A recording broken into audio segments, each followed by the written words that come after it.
नहीं है, मुझे जो मिला है वो भक्ति मार्ग से ये मिला है। तो जब संचालन चालू हुआ, लेकिन संचालन कैसे चालू हुआ और हाँ किस तरीके से संचालन में चले गए? हाँ, ये ये तो आयोजन चालू था अभी तक तो। जब संन्यास घटा, मेरी उम्र थी 25 की, जब लोग शादी करते हैं तब मैंने ओशो का मंगलसूत्र पहना। और आज मेरा और ओशो का हनीमून 58 साल से चल रहा है, लेकिन वो फीका नहीं पड़ा है जैसे संसार का हनीमून 1 साल में फीका पड़ जाता है।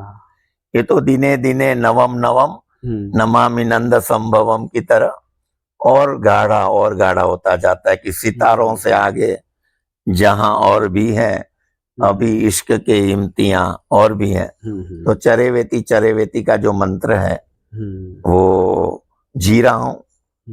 और उसो का सूत्र है कि तैरो मत बहो, पकड़ो मत छोड़ो, अकड़ो मत झुको, सोचो मत देखो, भागो मत जागो। तो ये सब छोटे छोटे सूत्र हैं, वो भी हमें बहुत प्रेरणा देते हैं। संचालन तो संचालन का ऐसा हुआ कि ओशो ने 25 की उम्र में संन्यास हुआ और उसके 6 महीने बाद जब दर्शन के लिए गया तो मैंने प्रश्न पूछा था कि मैं शादी करूं या नहीं। तो ओशो ने कहा तू ये झंझट में मत पड़ना, तुम मेरे काम में लग जाओ और मेरे संदेश को बांटो। और फिर मेरे सिर पे उनका वरद हस्त रहा आशीर्वाद के रूप में, और उन्होंने थर्ड आई को एक्टिवेट किया और बिना मांगे मुझे संगम रजनीश ध्यान केंद्र नाम दिया। तो ओशो के द्वारा ही मुझे डायरेक्ट 1 to 1 ये संदेश दिया गया कि तुम्हें मेरे संदेश को बांटना है और मुझे शादी नहीं करनी है। तो फिर मैंने उस बात को मेरा जीवन का एक लक्ष्य मान लिया कि बस अभी मुझे शादी नहीं करनी। तो शादी के लिए कभी मुझे मन में सेकंड थॉट नहीं आया। कोई बात आती थी लड़की की ओर से तो वहीं पहले ही फोन में हम कहते थे कि नहीं, लड़के को शादी नहीं करनी है। तब तक परिवार आपसे एडजस्ट हो गया था? नहीं, कैसा? तब तो विरोध में तो पूरी दुनिया थी, मैं अकेला एक तरफ था। एक पलड़े में मैं था और मेरी श्रद्धा थी गुरु के प्रति, और दूसरे पलड़े में पूरी सोसाइटी के, और ये जो मैं जहाँ रहता था वहाँ बिल्डिंग के पारिवारिक सामाजिक जो भी थे, कोई भी सपोर्ट में नहीं था। न फैमिली में कोई, न समाज में कोई, न बिजनेस सर्कल में कोई, न कोई कस्टमर, न कोई बिजनेसमैन, न कोई फ्रेंड। उस समय जो मेरे फ्रेंड थे वो सब पांडुरंग शास्त्री के ग्रुप से थे। मैं भी अगले दिन तक, जब ओशो मिले उसके अगले दिन तक मैं भी स्वाध्याय परिवार जो है पांडुरंग शास्त्री का, उससे जुड़ा था। अच्छा। फिर ओशो मिले तो मैं बस उनका हो गया, यहाँ या उन्होंने मुझे अपना कर लिया। संचालन कैसे शुरू हुआ फिर? एक तो उन्होंने मुझे निर्देश दिया, फिर वो जो सेंटर का नाम भी था, और एक बार मुझे चैतन्य कीर्ति का फोन आया था कि हमने पूना आश्रम में मीटिंग हुई थी, उसमें नीलम माँ भी थी, साधना माँ, धर्म ज्योति माँ, सत्य वेदांत कीर्ति, सबने मिलके ये तय किया कि विठल को फोन करके कह दो कि वो शिविर लेना शुरू करे और संचालन संन्यास दीक्षा शुरू करे। मतलब कोर कमेटी से ऑर्डर आया वो भी यहाँ। और वैसे तो उनकी आवश्यकता नहीं थी, वो तो मोहर लग गई। वैसे तो ओशो ने मुझे संदेश को फैलाना, तो संदेश को फैलाने के लिए आयोजन करो, संचालन करो। फिर मेरे 100 से अधिक प्रवचन रोटरी क्लब में हुए हैं। 100 से अधिक प्रवचन। कहाँ हुआ और कैसे हुआ? किस जगह पे हुआ पहला संचालन? वो तो मुझे एग्जैक्ट याद नहीं है। पहला आयोजन याद है, वो तो पता नहीं, लेकिन करीब करीब 325 कैंप हुए हैं संचालन में, और 300 कैंप हुए हैं आयोजन में। और फिर 1 डे इवेंट अलग, जो 1 दिन के करता था इवेंट, सुबह से शाम के। फिर 500 आर्टिकल लिखे हैं गुजराती पेपरों में, अलग अलग पेपरों में। मुंबई समाचार है, जन्मभूमि, फिर समकालीन, अभिषेक मैगजीन निकलता था, उसमें गुजरात मित्र। तो 500 के करीब आर्टिकल थे।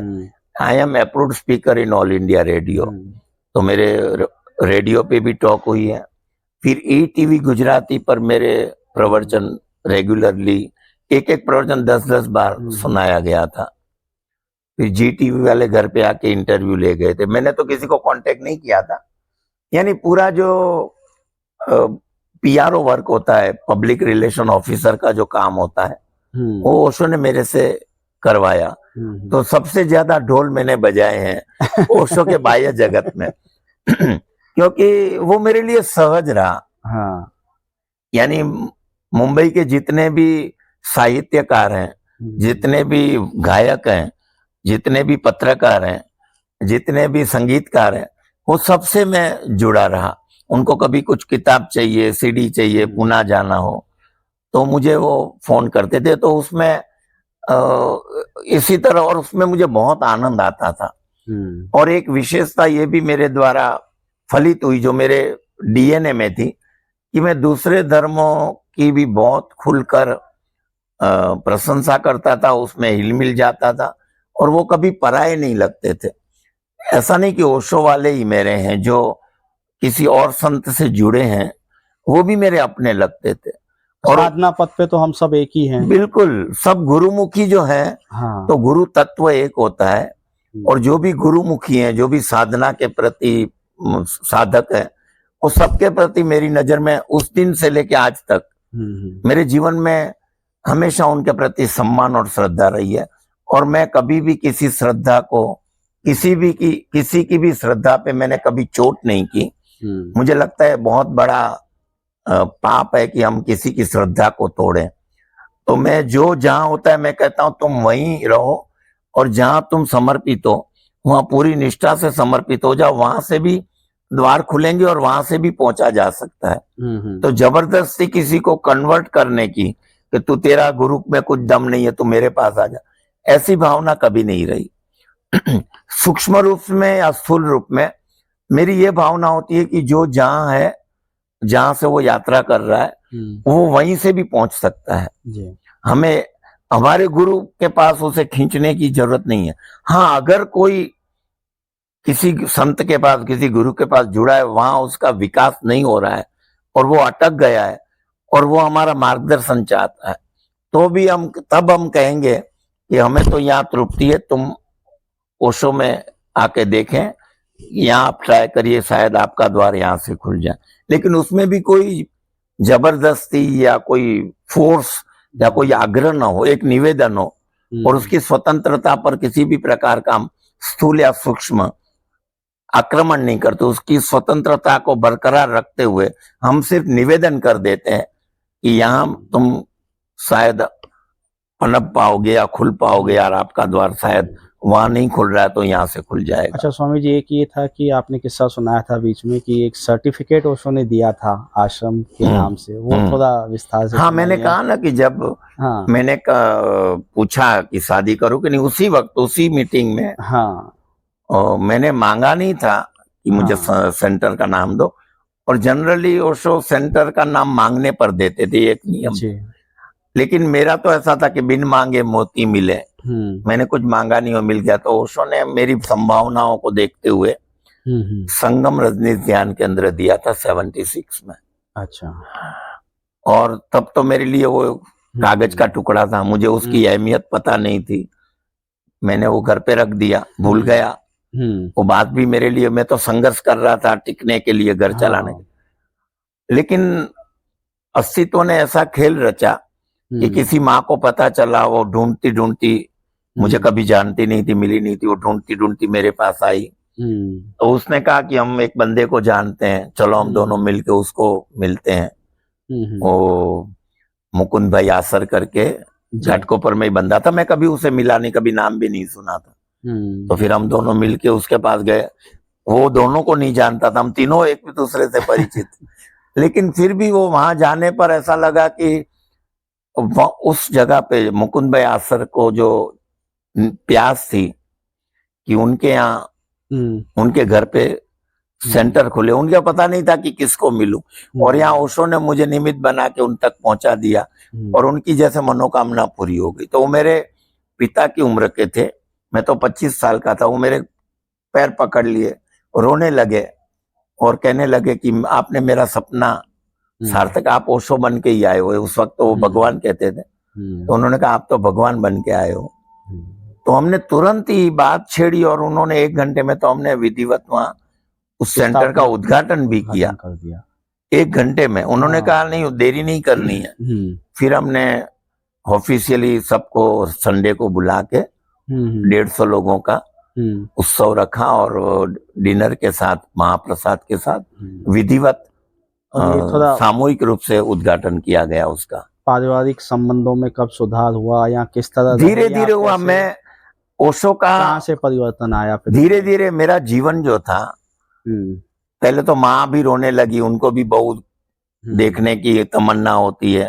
हम्म, I was the head of the family. पिता के चले जाने के बाद मेरा संन्यास 1 साल के अंदर घटा, जबकि माँ अभी तो घर से बाहर भी नहीं निकली थी। उसका घाव एकदम हरा था और उसके लिए 2 प्रहार हो गए। पति भी गया, पुत्र भी गया, जी, और वो पुत्र गया जिसके ऊपर घर चलाने की जिम्मेदारी थी। तो उनको तो लगा कि मेरे हाथ से लड़का गया, कमाएगा नहीं, खाएंगे क्या, एकदम अस्तित्व का प्रश्न खड़ा हो गया, बिल्कुल बेसहारा हो गई। तो जब मैं संन्यास लेके पुणे से आया माला और ड्रेस में, तो मुझे देख के इतना आक्रांत किया कि पूरी बिल्डिंग में से लोग इकट्ठे हो गए और कहा कि ये कैसा धर्म है जो माँ को इतना परेशान करता है। एक दूसरा और भी लेवल है कि आप बहुत हाई फाई शिविर रखते हैं, तो ये कैसे क्या वहाँ कैसे क्या टर्न हुए या ये कैसे क्या आई? नहीं, इसमें ऐसा है कि मैं ऐसा मानता हूं कि गुरु का कार्य जो है ना 21 होना चाहिए, 19 नहीं होना चाहिए। दी बेस्ट ओशो ने कहा है, उनके ही शब्द दोहराता हूं कि my choice is simple, I choose the best. और मैंने भी ये सूत्र रखा कि गुरु का काम ऐसा नहीं कि करने के लिए करना है, दी बेस्ट जो पॉसिबल हो, ऐसी जगह हो, ऐसा भोजन हो, ऐसा मेडिटेशन हॉल हो, ऐसी साउंड सिस्टम हो, ऐसा डेकोरेशन हो, कोई चीज में ऐसा ना लगे हमारा वो गुरु यानी शहंशाहों के शहंशाह है, बादशाहों के बादशाह है, तो उनको हम ऐसा यहाँ बचा लें, यहाँ बचा लें, ऐसा नहीं। 100 रुपये खर्च करने की जगह पे मुझे ऐसा लगा है कि मुझे 125 रुपया खर्च करना है, और मैं पूरे जीवन मेरी जेब में भले कुछ ना हो, लेकिन लगता है कि गुरु का काम। इसलिए खानवेल जैसा जो मोस्ट लग्जरियस रिसोर्ट में मैंने 67 कैंप किए, उसमें उनका जो सहयोग मिला ऑनर का, तो सन्यासियों से नहीं मिला उतना सहयोग उनसे मिला। तो अस्तित्व हम जो मांगते हैं उसकी पूर्ति वो कर देता है। ओशो ने एक प्रवचन में कहा था कि अस्तित्व में एक मंत्र गुंजारित होता है, और वो मंत्र है तथास्तु। तुम जो मांगते हो वो मिल जाता है, तुम गलत मांगते हो इसलिए गलत मिलता है। तो मैंने कभी गलत नहीं मांगा, और मैंने हमेशा गुरु के लिए एक स्टैंडर्ड बनाया कि जो आने वाला बंदा है वो जाते वक्त मुझे दुआएं देके जाए, उसको ये ना लगे कि मैं क्यों आया, उसको लगना चाहिए कि मैं नहीं आता तो बहुत कुछ खो देता था। तो खानवेल में अगर 100 मित्र आते थे ना, तो जब वापिस अपनी घर की ओर प्रयाण करते तो 100 के 100 मुझे दुआएं दे के खुश होके जाते। तो उनके चेहरे पर मुस्कान थी और उनकी झोली में गुरु का प्रसाद पहुंच जाता था। तो मुझे लगता है यही मेरी कमाई है। तो मुझे लोग कहते थे कि तेरा पता नहीं तू पहुंचेगा कि नहीं, लेकिन तेरे द्वारा हजारों लोग पहुंचेंगे। तो मैंने कहा फिर मुझे परवाह ही नहीं है मुक्ति की। हरि ना जन तो मुक्ति न मांगे, नरसिंह मेहता ने लिखा है कि हरि ना जन तो मुक्ति न मांगे, मांगे जन्म जन्म अवतार रे। तो मुझे मुक्ति की पड़ी नहीं है। ओशो ने भी एक प्रवचन में कहा था कि मेरा सन्यासी ऐसी मस्ती में जिएगा कि परमात्मा ट्रे में एनलाइटनमेंट लेके आके विठल को कहेगा कि विठल ले ले, मैं तुझे समाधि दे रहा हूँ। तब विठल सोचेगा कि लूं या ना लूं। वो ऐसी मस्ती में जीता है कि क्यों लूं, अभी थोड़ा और संसार को, संसार भी इतना प्यारा है तो इसमें और थोड़ी सांसें ली जाए और थोड़ी गुरु सेवा की जाए और थोड़े प्रसाद को बांटा जाए। तो चित्रलेखा का जो गीत है, मीना कुमारी पे जो पिक्चराइज किया गया है, साहिर लुधियानवी ने लिखा है कि संसार से भागे फिरते हो, भगवान को तुम क्या पाओगे, इस लोक को भी अपना न सके, उस लोक को में तुम क्या पाओगे, ये भोग भी एक तपस्या है, तुम त्याग के मारे क्या जानो। तो मेरे लिए भोग भी एक तपस्या थी। बिल्कुल। तो बहुत मिला है। जब मैं सदगुरु के पास गया तो एक अनगढ़ पत्थर की तरह गया, और आज मैं स्वयं को देखता हूं तो लगता है कि वाह रे सदगुरु, तूने इस अनगढ़ पत्थर को मूर्ति बना दिया। तो मैं तो ये देख के आश्चर्यचकित हूँ। और मुझे याद आती है कबीर की वो चौपाई, दोहा कि गुरु कुंभार शिष्य कुंभ है, घड़ी घड़ी काढ़े खोट, अंतर हाथ सहाय दे और बाहर मारे चोट। कबीर जी कहते हैं कि गुरु जो है वो कुम्हार की तरह है और शिष्य है वो घड़े की तरह है। तो गुरु का काम बहुत कठिन है।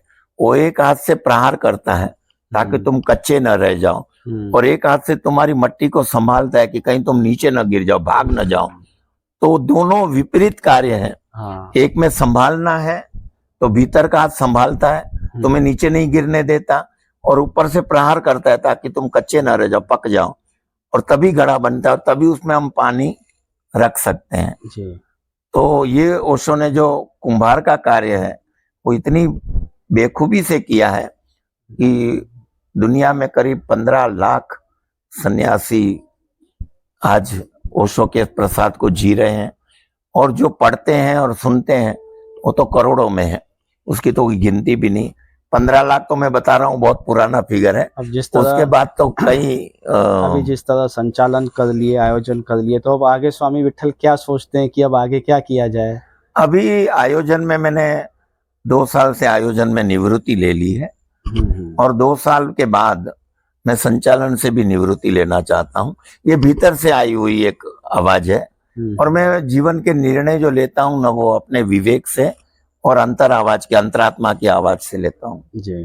तो मुझे लगता है कि बस अभी जब 76 शुरू होगा इस शरीर को, तब मैं एक जगह पे बैठ जाऊंगा। निवृत्ति उस अर्थ में कि ट्रैवलिंग बंद हो जाएगी, कुएं की तरह एक जगह बैठ जाओ, प्यासे आएंगे, हमसे जो बन पड़ेगा वो हम तन मन धन से उसको हेल्प पहुंचाएंगे।